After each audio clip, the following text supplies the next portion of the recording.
Sí, Padre Santísimo, en el nombre de Jesús te damos las gracias por este tiempo, Señor, que nos permites, en el cual pues aprendemos de ti, Señor, del discipulado, Señor. Te pido, Señor, que pues nos des más entendimiento, Señor, nos traigas comprensión, Señor, de todo lo que vamos a aprender y que traigas más sabiduría al profesor, Señor. En el nombre de Jesús nos ponemos en tus manos para poder analizar, comprender, estudiar, Señor, todo lo que se nos va a dar, Señor. En el nombre de Jesús, gracias, Padre Santo. Amén. Amén. Gracias, hermano.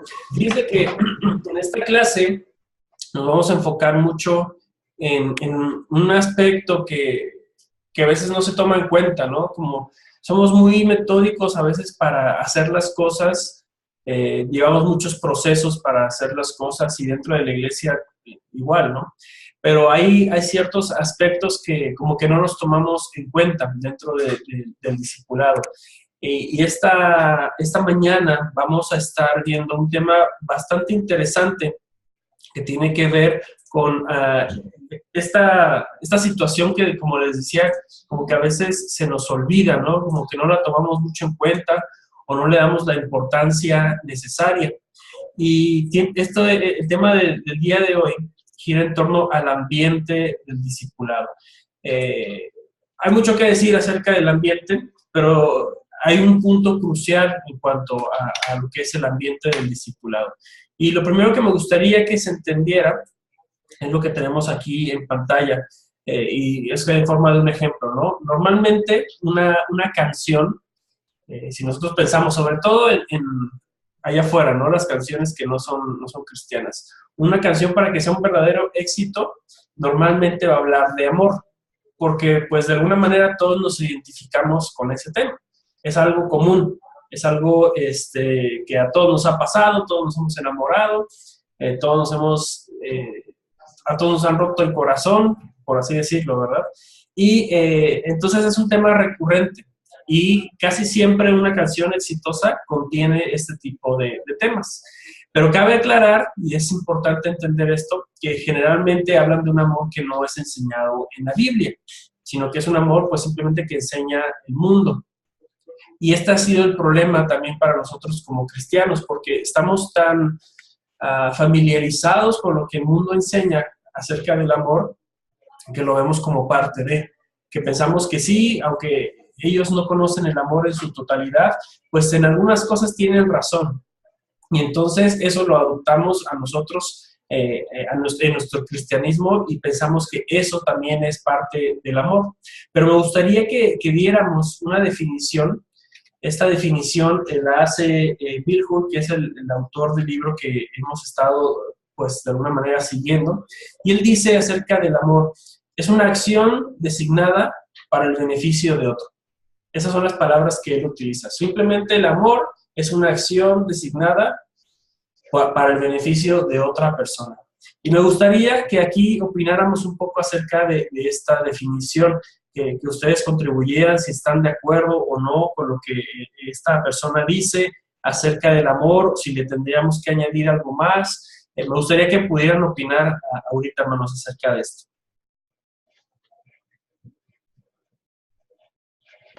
Bueno, en mi caso considero que como habla de acciones, siento que las acciones para definir el amor tendrían que ser un poco más, o el amor tendría que ser un poco más allá de una acción, ¿no? Ok. Pues no sé si estamos hablando bíblicamente, inclusive hasta de situaciones de sufrimiento y de todas esas cuestiones para poder expresar el amor, Okay. no simplemente con las acciones. Muy Es bien. mi punto de vista, sí. Sí, gracias, hermano. ¿Alguien más quiere opinar? Sí, sí, yo creo que es un tema muy importante porque yo creo que la sociedad, qué concepto tenemos de eso. Y como usted dice en una canción, yo creo que en cuanto a eso, muchas veces relacionamos el amor con sentimientos, con emociones, pero cuando vamos ahora sí, un concepto real, bíblico, pues encontramos que es más que eso, ¿no? Entonces, es muy clara esa definición. Tiene que ver con acciones, pero como dice mi hermano, creo que es más que eso, no es una decisión a tomar, Ujú. Tiene que ver con esto.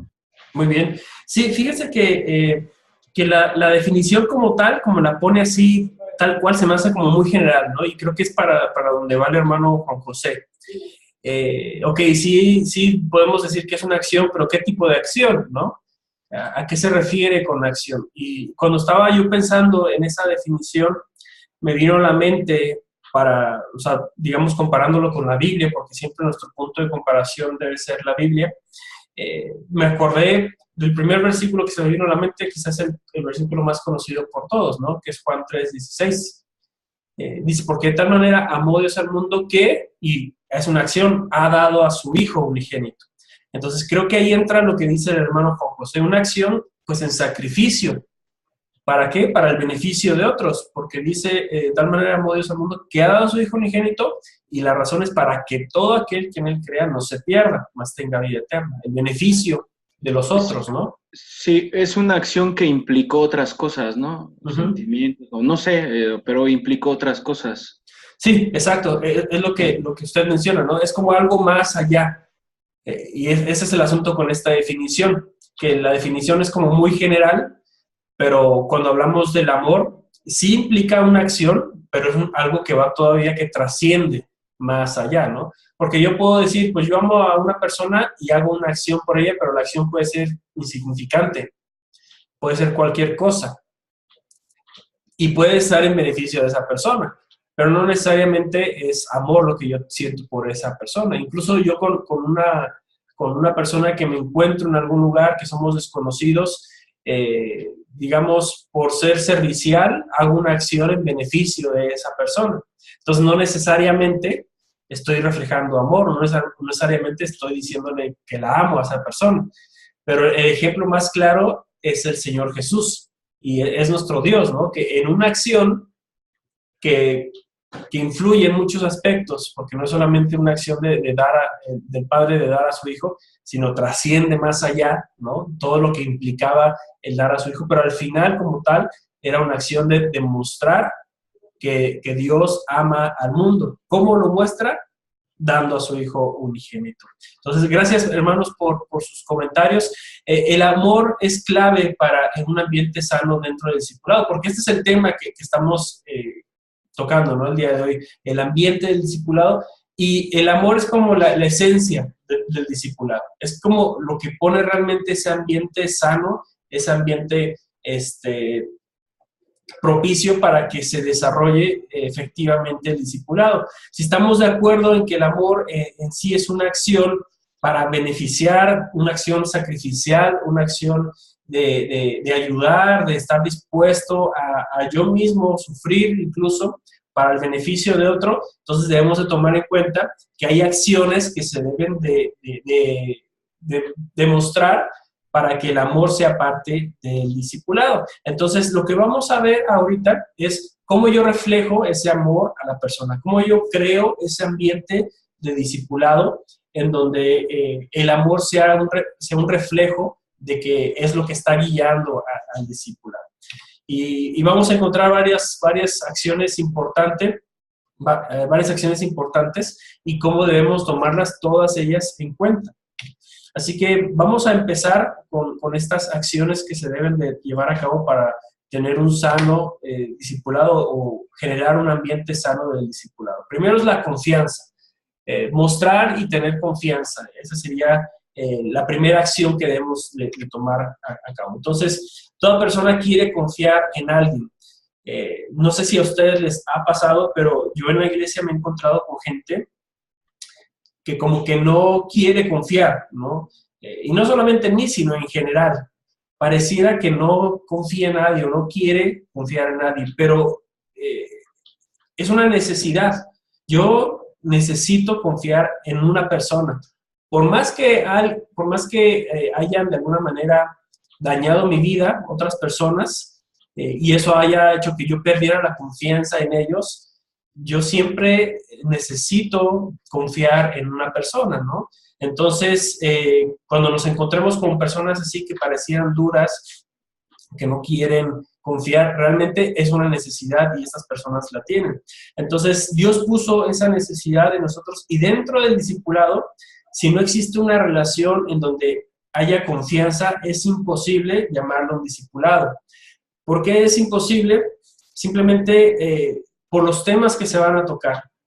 En un discipulado no es preguntar cómo te fue y que la respuesta sea bien, y a ti, no, pues a mí también. Eso no es un discipulado, eso no es hablar realmente con una persona. Eso es, pues, lo que cualquier otra persona pudiera hacer, ¿no? Un desconocido pudiera preguntar esto y recibe esta respuesta. Entonces, cuando no existe la confianza, ese tipo de respuestas son comunes. Pero cuando ya hay un punto más, cuando se está acercando más la persona, cuando digamos, el que es el discípulo confía en su maestro, entonces está abierto a hablar más, ¿no? Incluso hasta tiene la necesidad y busca al maestro para que pueda comentarle sus problemas, sus situaciones, y entonces arreglar el conflicto, ¿no? Se hablan cosas realmente profundas. Entonces, por eso es tan importante la confianza dentro del discipulado. ¿En quién podemos confiar? Quizás sería la pregunta, o cómo podemos ser nosotros personas de confianza. Y creo que la clave es llevar una vida íntegra. Y si se entiende la integridad como el aspecto de todo lo que yo digo o lo que yo hago, mejor dicho, todo lo que yo digo corresponde a lo que yo estoy haciendo, entonces eso es llevar una vida íntegra. En base a lo que la Biblia dice, en base a lo que Dios nos dice en su palabra, los mandatos que Él establece, y nosotros los enseñamos y los cumplimos, somos personas íntegras. Entonces, una persona que ve esto en mí, una persona que de alguna manera, al verme en la iglesia o al verme en algún grupo que estoy enseñando acerca de lo que dice la Biblia y al mismo tiempo lo estoy llevando a la práctica, ve que soy una persona íntegra y puede en algún momento confiar en mí. Entonces, pensando en el discipulado, es de suma importancia que busquemos aquellos que llevan una vida íntegra, pensando en que yo necesito también a alguien, ¿no? Alguien que de alguna manera trabaje en mi vida, que me ayude en mi proceso de discipulado. Debemos de buscar este tipo de personas que sean íntegras y que nos ayuden en nuestro crecimiento, y también entendiendo que Dios nos ordenó a ser discípulos.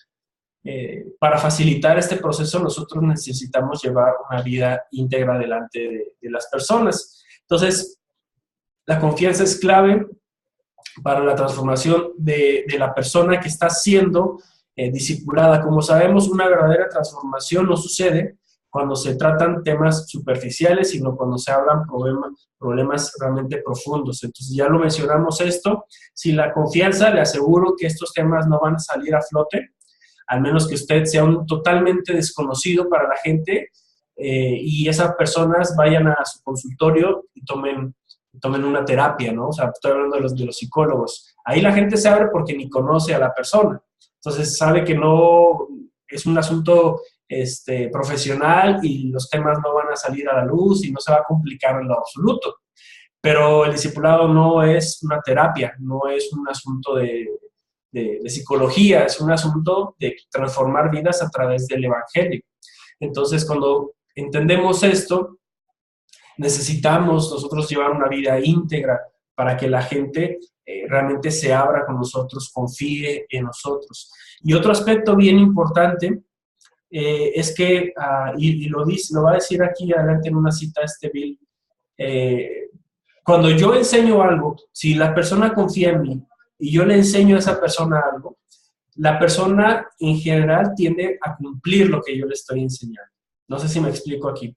Si yo estoy enseñando lo que dice la Biblia acerca de quién es Dios, esa persona, porque confía en mí, va a aceptar esa enseñanza como tal. Y muy posiblemente la va a hacer parte del mismo. Fíjense bien lo que dice ahí Bill Hull acerca de este tema. La confianza es la clave, porque solo aceptamos la verdad en quien confiamos. Y esa confianza tiene que ver tanto con el mensajero como con el mensaje mismo. Cuando confía en alguien hasta el punto de hacerse vulnerable ante esa persona, le está dando permiso para hablar a su vida. Es ahí donde tiene lugar la transformación, es ahí donde comienza el proceso. Porque cuánta gente, y a mí me ha tocado, ¿no? Enseño, estoy predicando en la iglesia y me topo con gente muy cercana a mí, que cuando yo estoy enseñando esas verdades que estoy enseñando acerca de lo que dice la Biblia, las aceptan como tal y las creen. Y por otro lado, me he topado con gente que no me conoce, que simplemente es la primera vez que me escucha, y a veces hay como que ponen ciertos obstáculos, ¿no? Toman sus precauciones hacia lo que digo, y en general es bueno, porque pues ellos mismos no deben de aceptar todo lo que yo digo, sino ir a la Biblia y confirmar lo que yo estoy diciendo.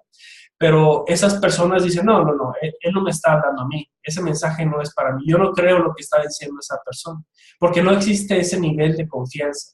Entonces, cuando la gente confía en mí, o cuando confía en nosotros, va a aceptar lo que nosotros estamos diciendo. Es muy parecido a la relación que tienen los padres con los hijos, ¿no? Cuando se entiende que es una relación sana. El padre le dice al hijo, hijo, esto te va a hacer mal, y el hijo a lo mejor no conoce la situación, no ha experimentado jamás esa situación, pero él cree en el padre, ¿no? Y dice, pues sí, si mi papá dice que eso no es bueno, pues simplemente no es bueno. Y lo acepta porque confía en lo que sale, en el papá, ¿no? En la persona. Entonces, en este proceso del discipulado, crear este ambiente de confianza es muy necesario por estos aspectos, porque generamos en la persona esa apertura para que ellos hablen de sus temas importantes y esos temas tan internos que tienen. Pero por otro lado también ayuda a que las personas, cuando nosotros damos un consejo, cuando nosotros vamos a la Biblia y les decimos, mira lo que dice aquí, esas personas lo creen y lo aceptan y hasta son capaces de llevarlo a cabo en sus vidas. Por eso la importancia de la confianza. Hermanos, no sé si hay un comentario hasta aquí respecto al asunto de la confianza dentro del discipulado.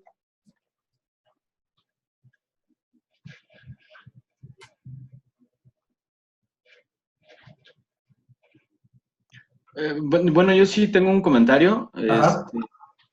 En cuanto a la confianza, independientemente también de lo que usted menciona, sí es bien cierto que cuando empieza, es importante cuando empieza la transformación de una persona, pero también cuando ya llevamos algunos años en el camino y escuchamos a alguien que predica y cuando no hay la suficiente confianza, pues a veces ni escuchamos el mensaje que está dando, ¿no? Cuando no hay la confianza con esa persona porque no lleva una vida ejemplar o una vida respetable o lo que sea. Entonces, ese también es muy importante, ¿no?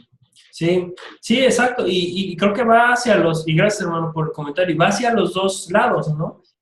Yo cuando estoy sentado y escucho, como usted decía, ¿no? A esa persona que dice que vivamos de esta manera, pero su vida es todo lo contrario, aunque yo tengo una responsabilidad directa con la palabra, ¿no? Y con lo que Dios dice, porque no es que yo le tenga que rendir cuentas directamente al predicador o al pastor que está enseñando eso, sino directamente yo le rindo cuentas a Dios. Esa es mi responsabilidad, pero sí, si esa persona demostrara que lo que dice es lo mismo que hace, facilita, ¿no? El hecho que yo me pueda acercar, que yo pueda escuchar con más atención lo que dice y aceptarlo como tal.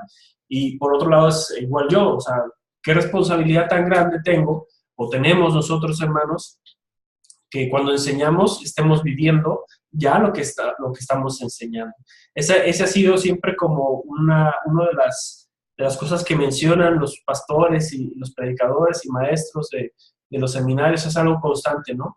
No puedes llevar a las personas a donde tú no has ido. O sea, tú no puedes enseñarles algo que tú no has practicado o no deberías, por este asunto, ¿no? Que nos topamos aquí. La gente sí te ve que tú hablas acerca del amor, digamos, a la esposa, y el lugar que le das a tu pareja, a tu esposa, no es el indicado, bueno, pues entonces ese consejo, ese mensaje, tomará su poder de alguna manera porque es palabra de Dios al final, pero sí estorbas, ¿no? Estorbas de alguna manera ese mensaje para que la gente lo acepte.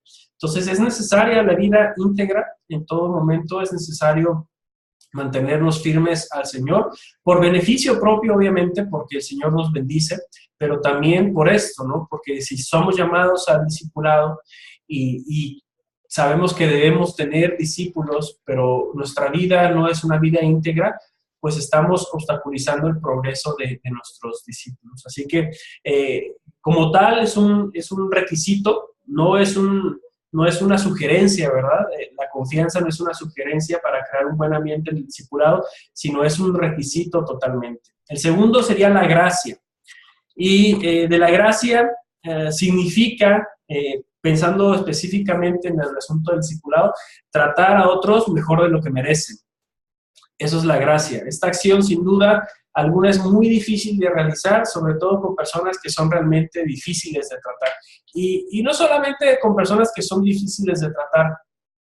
A veces cuando estamos en un discipulado trabajando con una persona constantemente, y esa persona falla por alguna situación, nosotros nos sentimos decepcionados de la persona y a veces hasta decidimos parar todo, ¿no? Parar el discipulado o reprochamos a la persona, pero esta situación de la gracia es necesaria. La gracia no es que yo voy a pasar por alto todas las circunstancias, ¿no? O todo lo que el discípulo haya hecho. Tendrá sus consecuencias, pero siempre la gracia es tratar mejor. O sea, no lo puedo tratar siempre como un pecador, no lo puedo tratar con juicio de decir, eres de lo peor y no mereces ni siquiera mi amistad, ¿no?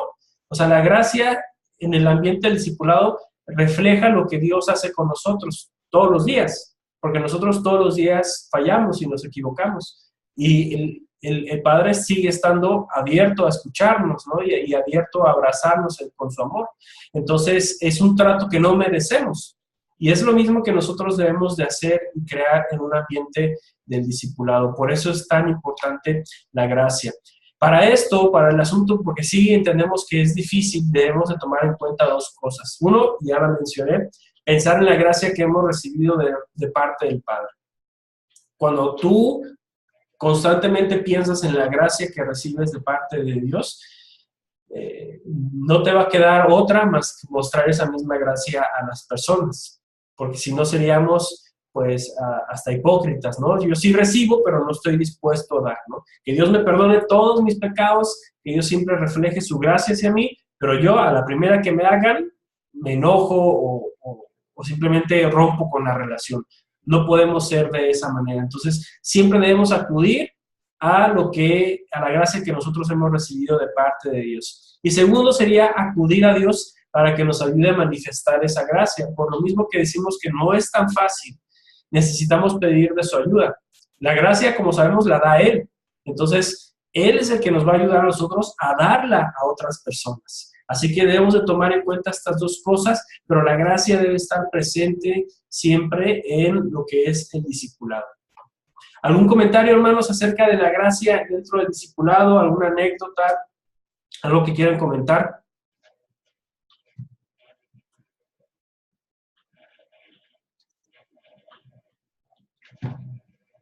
¿No? ¿Todo tranquilo? Hermano Enrique, ¿cómo está? Buenos días. Buenos días. Bendiciones. Sí, no, pues yo creo que es muy importante la gracia en el ministerio, como lo están mencionando, porque sin ella pues no podemos realizar la labor de discipular, de llevar el evangelio hacia la gente, ¿verdad? Sí. Y tenemos que pedirla constantemente para Sí. que Dios nos abra puertas, sí, con gente de todos los aspectos. Sí, gracias, hermano Enrique. Totalmente, o sea, la gracia, y no solamente es en un aspecto dentro del discipulado, es parte de, obviamente, pero en cada aspecto de nuestra vida. Cuando compartimos el evangelio, pues lo hacemos también por gracia, porque la gente no merece el evangelio, como nosotros no lo merecíamos, pero alguien por gracia lo compartió a nosotros. Entonces, de la misma forma nosotros damos. Hermano Juan José, ¿iba a mencionar algo? Sí, profesor, la gracia también nos lleva a no hacer acepción de personas, ¿no? Unas porque nos caen bien, otras porque no son de nuestro agrado, sino es completamente lo mismo, ¿no? O sea, no nos lleva a poner etiquetas a las personas. Sí, totalmente de acuerdo, hermano. Y creo que ahí es donde se refleja, ¿no? Cuando nosotros sí hacemos esa acepción de personas o sí recurrimos a personas que nos caen bien o o solamente a estas personas que se ven, que tienen un buen lejos, ¿no? Como que nos caen bien desde que los vemos, a eso sí les compartimos. Ahí es donde nosotros detectamos que la gracia no está siendo utilizada por nosotros. Entonces, es de alguna manera es un buen detector en ese sentido, de si estamos o no utilizando la gracia, pero como lo mencionaba el hermano Juan, el hermano Enrique, es necesaria en todos los aspectos para no hacer acepción de personas, e incluso con las personas que ya hemos tratado mucho tiempo, pues estar dispuestos a seguir mostrándoles esa gracia, ¿no? Y ayudándoles en su proceso y en su crecimiento espiritual. Gracias por compartir. El siguiente sería la humildad. Debido a que la humildad fue el principal rasgo del carácter del Señor Jesús, esta debe ser nuestra base de operaciones a medida que buscamos seguirlo y ser conformados a su imagen. La humildad nosotros no se debe entender con llevar una vida sencilla como tal, ¿no? O no es la gente pobre la que es humilde, sino la humildad es un reflejo de decir, estoy dispuesto a hacer cosas que a lo mejor no me tocaban a mí hacer, pero no hay problema si yo las hago. Y obviamente el Señor Jesucristo es el vivo ejemplo de esto, porque cuando Él dijo, yo no vine a ser servido, sino a servir, nosotros entendemos que aunque Él no vino a eso, Él merece ser servido, merece que le sirvan a Él. Pero Él vino y dijo estas palabras para ponerse Él mismo como ejemplo, ¿no? Le lavó los pies a sus discípulos, no porque Él realmente tuviera ese lugar de servidumbre, o porque mereciera Él ese lugar de servidumbre, ¿no? Él lo hizo con la intención de mostrarnos que eso es la humildad, hacer algo que a lo mejor no me corresponde a mí hacer, pero no tengo ningún problema en realizarlo. O que reflejar tener una actitud siempre de estar dispuesto a ayudar, de servir, de recibir consejos, de recibir corrección en todo momento. Entonces, el Señor Jesucristo nos da este ejemplo tan grande de lo que es la humildad y nos dice, ustedes deben vivir de la misma manera. Hay que pensarlo de esta manera.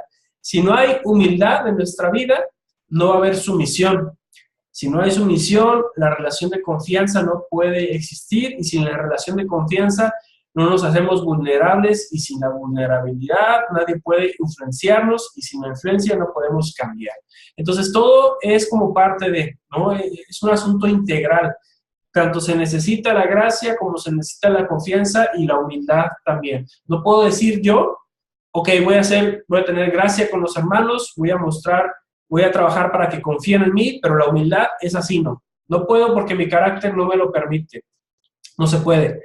No se puede porque si no tengo una cosa, las otras no van a funcionar de la manera adecuada. Entonces, la humildad es un rasgo muy importante dentro del discipulado, y junto con el que viene, que es la sumisión, me parece que son de esas características que más nos cuesta, porque la humildad tiene que ver también con estar dispuestos a enfrentar cosas que ni siquiera merezco y soportarlas como tal. Entonces, en ese sentido también la humildad tiene un peso muy grande, porque nosotros, por nuestra humanidad, nuestro ego, por la defensa propia, ¿no? También de nosotros, no estamos dispuestos a aceptar las consecuencias de otros, pero también ese es un reflejo de la humildad. ¿Comentarios, hermanos, acerca de este tema?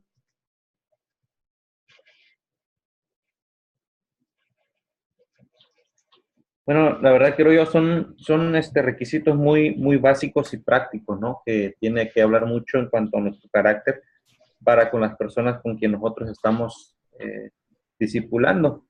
Y entonces es parte, como qué mayor ejemplo, ¿no? De que podemos encontrar en nuestro Señor, ¿no? El cual podemos seguir y ser discípulos de Él también, ¿no? Sí, exacto. Fíjense que a mí dentro de mi vida cristiana me tocó tener un pastor que muy preparado, la verdad es que muy buen predicador, enseñaba bastante bien, pero creo yo que tenía problemas en esta situación, el asunto de la humildad.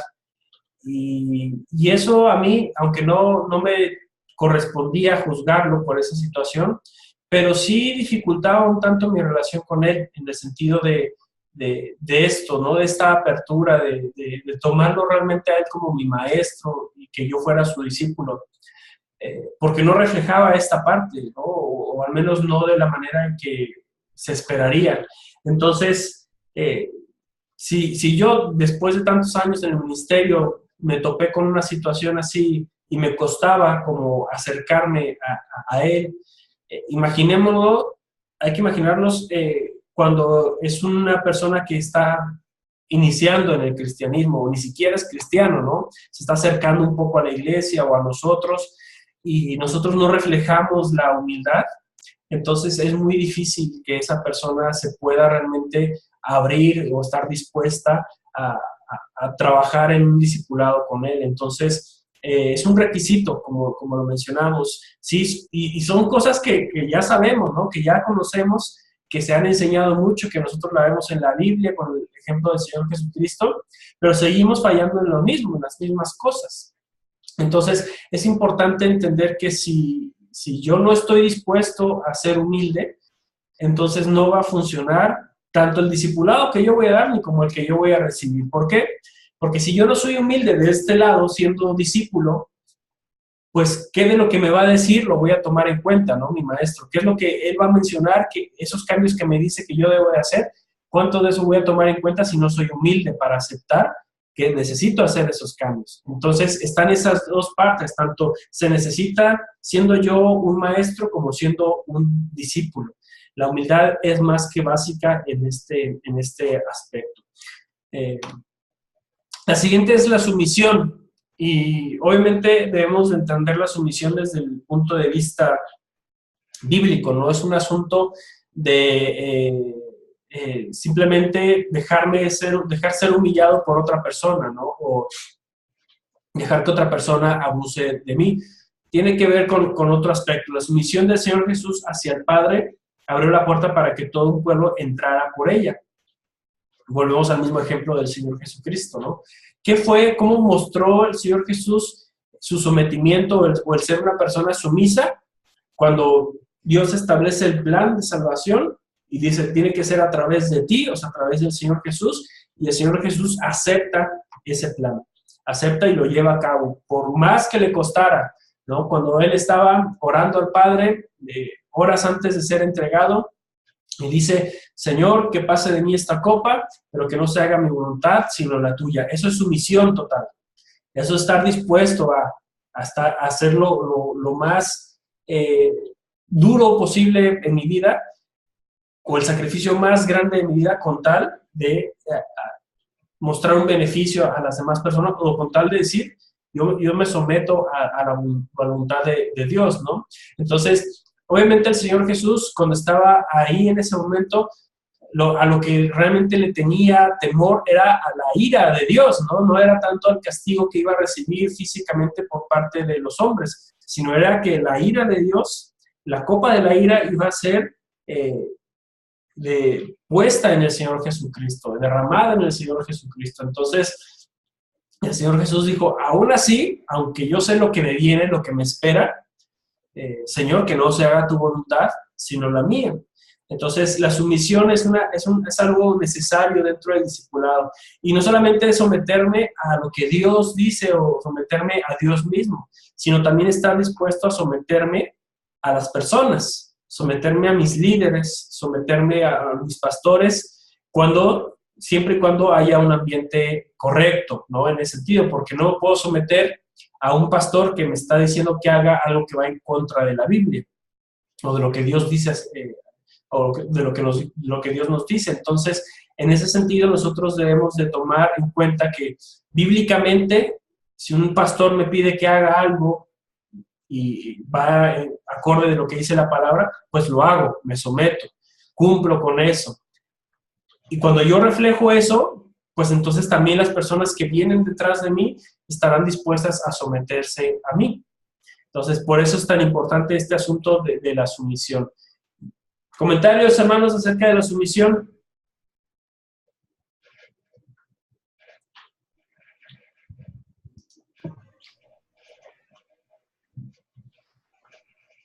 Yo creo que la sumisión va relacionado con la palabra cobertura, ¿sí? Y si nosotros no tenemos cobertura, pues muy difícilmente puede uno avanzar dentro del reino de Dios. Sí, muchas gracias, hermano. Es evidente, ¿no? Que como por eso les decía también este asunto de ser integrales con todos estos elementos. No puedo hacer los que más se me faciliten o hacer los que más me convengan, ¿no? Sí, pues yo puedo mostrar integridad para que la gente confíe en mí y eso es fácil, ¿no? O a mí se me facilita y yo voy a hacer esto.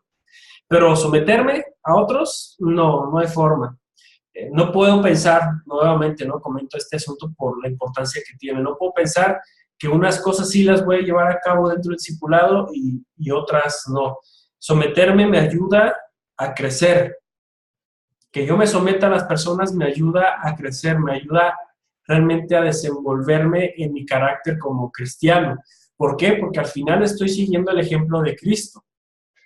Y si Cristo se sometió, entonces yo lo hago también.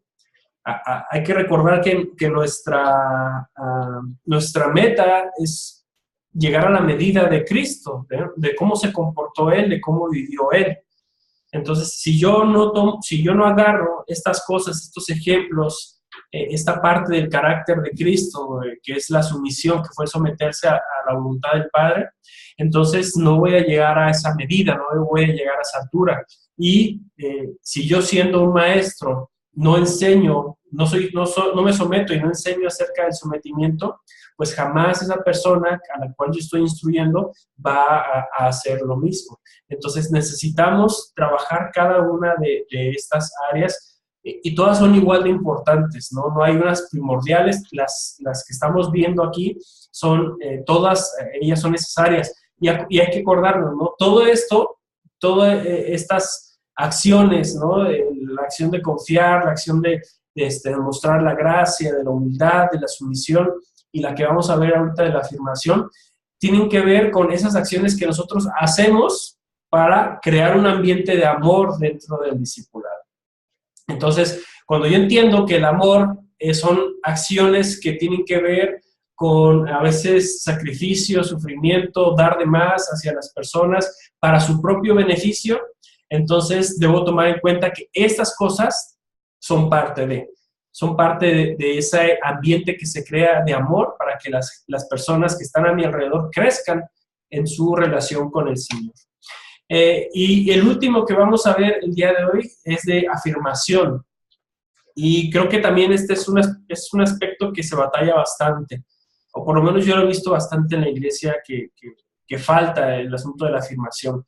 Todos necesitamos ser afirmados porque la afirmación confirma nuestra identidad.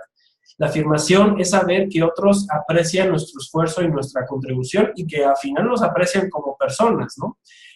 Son esas palabras que a mí me hacen ver que soy importante, que soy no sé si necesario, pero sí por lo menos soy tomado en cuenta dentro de un ambiente, ¿no? Y específicamente dentro de la iglesia. Entonces, esas palabras son necesarias darlas y recibirlas también. ¿Qué pasa cuando no hay afirmación? Cuando no recibo afirmación o cuando yo no doy afirmación a alguna persona. ¿Alguien que quiera comentar? Que quiera responder esta pregunta, por favor.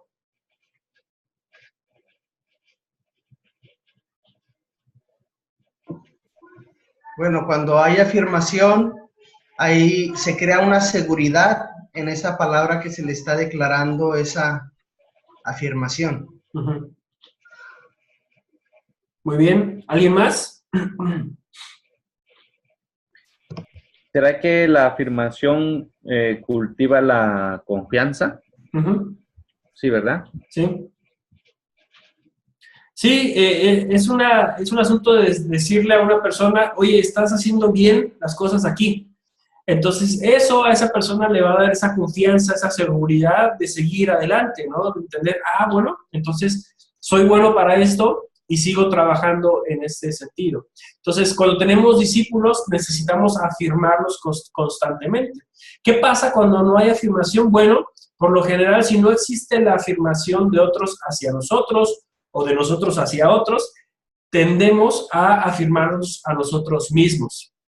Y esto, aunque pareciera ser algo bueno, realmente no lo es, porque no puedo estar, como dicen, ¿no? Como esta frase tan conocida, no puedo estar echándome flores yo en todo momento. ¿Por qué? Porque al final la gente me va a ver, pues, de alguna manera arrogante. Va a parecer que soy presumido, ¿no? Que quiero mostrar algo que a lo mejor ni siquiera soy. Porque normalmente la afirmación es hacia cosas que nosotros pensamos que hacemos bien, pero no necesariamente eso sucede. O queremos resaltar algunos aspectos de nuestro carácter, ¿no? Decir, no, es que yo soy una persona muy alegre, le caigo bien a todos. Eso es lo que a lo mejor yo pienso de mí mismo, pero no es necesariamente así. A lo mejor las otras personas dicen, no, lo que tú tienes, algo bueno que tú tienes es que sabes escuchar y estás atenta a las personas. Ah, pues yo no sabía eso. Ok, por eso es necesaria la afirmación, porque normalmente nosotros vamos a destacar cosas que no tenemos, por el sentido de hacernos importantes. Nuestras cosas débiles, o nuestras debilidades, o nuestros defectos, tratamos de hacerlas como lo importante en nosotros, como que no tenemos esa debilidad, sino todo lo contrario, y lo afirmamos. Entonces, eso hace que la gente ni siquiera nos crea. Y no solo eso, sino que lleguemos a caerle mal a las personas, porque pues somos presumidos, porque somos arrogantes, porque tratamos de mostrar una cara que no tenemos. Entonces, eso es como una reacción natural de nosotros cuando no somos afirmados. Y a mí me ha tomado bastante interés este asunto, porque yo lo he visto en, por ejemplo, niños que no son afirmados por sus papás, tienden a ser niños pues bastante complicados, ¿no? En las escuelas, en la misma iglesia, porque los papás no les afirman ciertas cosas. Y cuando de repente aparece alguien, puede ser un maestro o un amigo, que les afirma algo, que les da palabras de afirmación, esa persona se siente soñada porque nunca había recibido ese trato. Entonces, también es un reflejo del amor, ¿no? Si yo le digo constantemente a una persona, tú puedes, tú eres buena en esto, tú tienes esta importancia en mi vida, cosas por ese estilo, esa persona lo que va a hacer es que se va a sentir amada también por mí. Entonces, por eso son necesarias las palabras de afirmación. También existe la mala idea de que si damos palabras de afirmación o ánimo a otros, esto contribuye a que la persona sea arrogante. Y no es así. Es más fácil que una persona sea arrogante cuando no recibe palabras de afirmación, porque solamente va a aceptar lo que él mismo piense de él.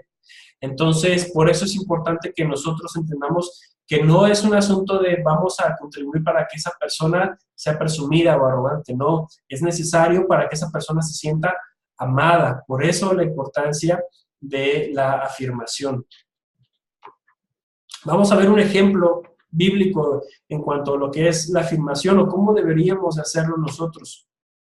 El apóstol Pablo, después de ser el pastor de la iglesia de Éfeso por un periodo de años, decide dejar a Timoteo como nuevo pastor de la iglesia.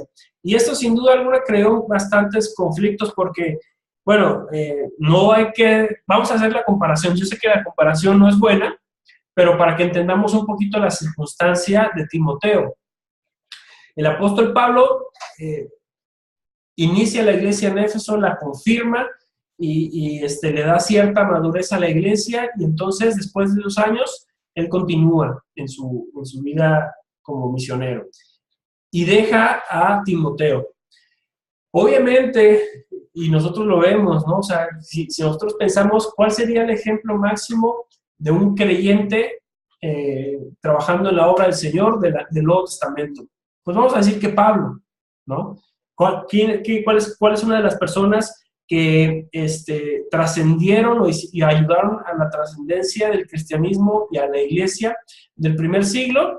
Pues el apóstol Pablo, ¿no? Seguramente va a aparecer ese y posiblemente el apóstol Pedro y el apóstol Juan, ¿no? Como los más mencionados, pero por encima de ellos el apóstol Pablo. Tenemos en el Nuevo Testamento por lo menos 12, 13 cartas de él. Entonces, ¿qué significa? Que era una persona importante en el cristianismo. Entonces, imagínense esa trascendencia, esa importancia que tenía el apóstol Pablo, y de repente se va y deja a Timoteo. ¿Qué va a pasar ahí? Pues obviamente la iglesia va a empezar a hacer comparaciones y se dio cuenta la iglesia, pues no es lo mismo el apóstol Pablo que tener aquí a Timoteo. Entonces las críticas empezaron a ser constantes hacia Timoteo, ya como el pastor de la iglesia de Éfeso. Esta es una de las razones por las cuales el apóstol Pablo escribe tanto la primera como la segunda carta a Timoteo. Y en la segunda carta que nosotros tenemos, Pablo afirma al débil y al tímido Timoteo con las siguientes palabras. Y voy a leer lo que dice 2 Timoteo 1, 3, 4. Yo aquí tengo, ahorita voy a leer una versión que es la nueva versión internacional, pero aquí en la pantalla nosotros, las palabras que están ahí tienen que ver con la Reina Valera. Dice, perdí la cita. Ahí bueno. Dice así: al recordarte de día y de noche, en mis oraciones siempre doy gracias a Dios, a quien sirvo con una conciencia limpia, como lo hicieron mis antepasados.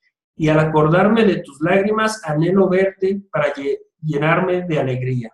Entonces, en estos dos versículos, en solo dos versículos, Pablo dice cosas muy interesantes acerca de su sentir con Timoteo. Y si se fijan, dentro de estas palabras no tiene tanto que ver con lo que hemos mencionado ya, que es resaltar las virtudes de esa persona, sino tiene que ver más con la importancia que tenía Timoteo en la vida del apóstol Pablo. Y dice ahí en el versículo 3, doy gracias a Dios por ti. Este es algo que yo, o sea, por ejemplo, cuando yo estoy orando al Padre, doy gracias a Dios por varias personas, pero la mayoría de esas personas son mi familia. Hermanos como tal, la verdad es que, siendo bien honestos, a veces no los involucro en mi oración y no doy gracias a Dios por sus vidas, ¿no? O incluso no se los digo. O sea, cuando estoy aquí en el trabajo, en el seminario, es difícil, o por lo menos no lo he tomado yo en cuenta y me topo a las personas, las saludo, pero nunca les digo, doy gracias a Dios por tu vida. Es muy difícil que yo haga eso y lo acepto, ¿no? Realmente sé que es un aspecto que yo debo de mejorar, pero no es algo que hago. Entonces, oro por ti día y noche. Y Pablo se lo está diciendo a Timoteo, el gran Pablo le está diciendo a Timoteo, doy gracias a Dios por tu vida, oro por ti día y noche, pienso en ti todo el tiempo. ¿Cuándo le hemos dicho eso a una persona que no sea nuestra familia, nuestra esposa, nuestra pareja? Es difícil. Recuerdo tus lágrimas, o sea, soy empático con lo que te pasa, estoy ahí y tanto tus lágrimas como las mías son importantes. Anhelo verte, tengo ese deseo de estar otra vez junto a ti, de poder compartir nuevamente contigo en el ministerio. Estoy lleno de gozo cuando estoy contigo. Cuando estoy contigo, estoy alegre, estoy feliz, me siento gozoso, porque simplemente estoy junto a ti, ¿no? Tu presencia provoca eso en mí. ¿Cuántas de estas palabras realmente nosotros se las decimos a una persona que no sea nuestra familia? Y la respuesta es obvia, ¿no?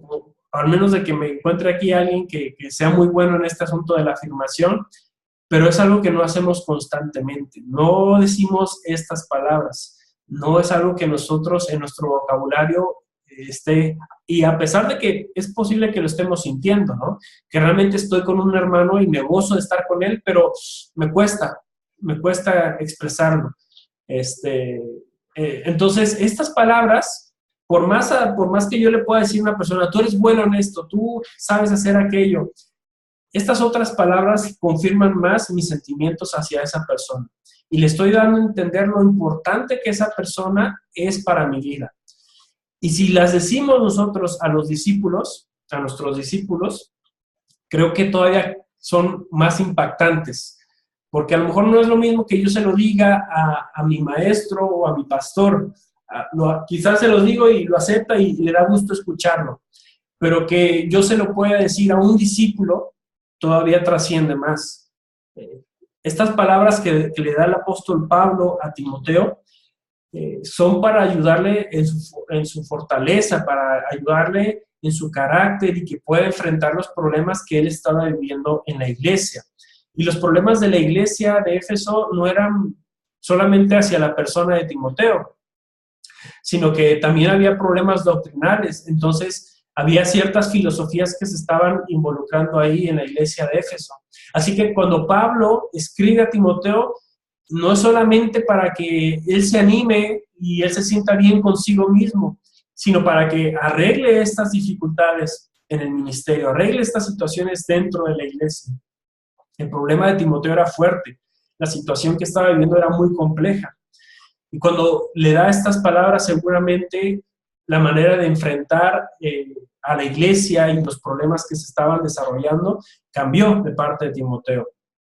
Igual nosotros, cuando yo le doy palabras de este tipo a mi discípulo, cuando lo animo de esta manera, no solamente diciéndole lo bueno que es para hacer las cosas, sino lo importante que es esa persona para mí, esa persona puede enfrentar de mejor manera sus circunstancias. Entonces, es una necesidad que nosotros estemos constantemente dando palabras de ánimo. ¿Cuántas veces hemos dado estas palabras? Sería algo que nos deberíamos estar preguntando constantemente.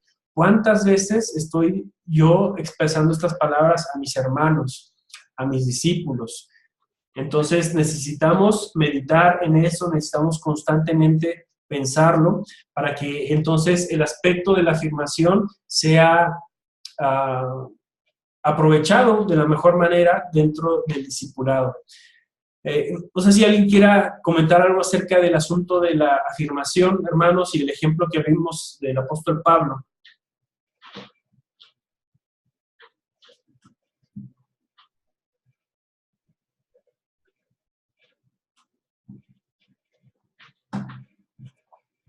¿No? ¿Todo tranquilo? Estamos bien, mi hermano. Incluso hay otro pasaje también donde le dice que nadie tenga en poco tu juventud. También son palabras de afirmación. ¿Esas serían también, pastor? Sí, exacto. O sea, básicamente, toda sobre todo la segunda carta de Timoteo, a Timoteo, es una carta de afirmación constante. Sí se tratan algunos temas en cuanto a las dificultades en la iglesia, pero su tema principal el ambiente que quiere generar el apóstol Pablo hacia Timoteo es como una carta que lo motive a él, que le ayude a crecer, que lo anime. Es una carta de ánimo. ¿Y cómo lo hace? A través de la afirmación. Entonces, esa es una herramienta que utiliza el apóstol Pablo para que el discípulo, en este caso Timoteo, crezca. Entonces, esas palabras de ninguno tenga en poco tu juventud es lo mismo. O sea, tú eres importante no por tu juventud, sino por quién eres, ¿no? Y yo te conozco y he trabajado contigo, he viajado contigo, has servido tú conmigo. Entonces, que nadie tenga en poco tu edad, ¿no? O la posiblemente falta de experiencia que tienes, sino todo lo contrario. Y entonces Pablo le dice, sé ejemplo en santidad, en amor y en varias cosas. Entonces sí, exacto, hermano Enrique, son palabras de afirmación las que da también en ese pasaje. Por conclusión, entonces, ya vimos cada una de las cosas importantes o esos ingredientes que debe llevar el ambiente del discipulado para que se refleje el amor. Cuando hablamos de amor, siempre debe ir más allá de solo palabras. Amar es decidir hacer algo en beneficio de otra persona. Yo estoy decidiendo amar a esa persona. ¿Y cómo reflejo ese amor? A través de estas acciones. Cuando decidimos amar a nuestro discípulo, estamos comprometidos a ser personas de acción, personas que buscan ser de confianza, personas que expresan la gracia, personas humildes y dispuestas a someterse o a someternos, personas que no se quedan calladas y dan palabras de afirmación a otros. Este es el ambiente ideal para que el discipulado sea llevado a cabo. Entonces, una parte importante ya la hemos estado viendo, tiene que ver con qué es el discípulo, lo que debe de estar dispuesto a soltar, a dejar. Pero otra situación muy importante es esta, es ese ambiente que nosotros generamos. Si nosotros decimos, bueno, voy a llevar un discipulado con tal hermano de la iglesia y lo cito en mi oficina a todos los martes de 3 a 4 de la tarde. Y llega el hermano y se sienta y dice, vamos, y el que va a discipular empieza a leer la Biblia, enseña ahí algunas cosas, cierra la Biblia, oramos y nos vamos y se acabó todo. Eso no es un ambiente de discipulado. Sí estás enseñando la palabra, pero no estás generando un ambiente de amor dentro del discipulado. Entonces, creo yo, y por experiencia lo digo, que el generar todo esto, que movernos, que accionarnos en el sentido de mostrar confianza, ser humildes, someternos, mostrar la gracia y dar palabras de afirmación, ayuda a que todo lo que se enseña de la palabra de Dios sea parte ya de la vida del discípulo. Por eso es tan importante seguir estos consejos, ¿no?, que tenemos aquí en esta lección. Hermanos, aquí terminaríamos ya la lección. Me gustaría saber si hay algún comentario que quieran hacer, si quieren hablar algo acerca de la clase, de los foros, si hay alguna duda, o respecto al tema, si quieren añadir algo más, hermanos.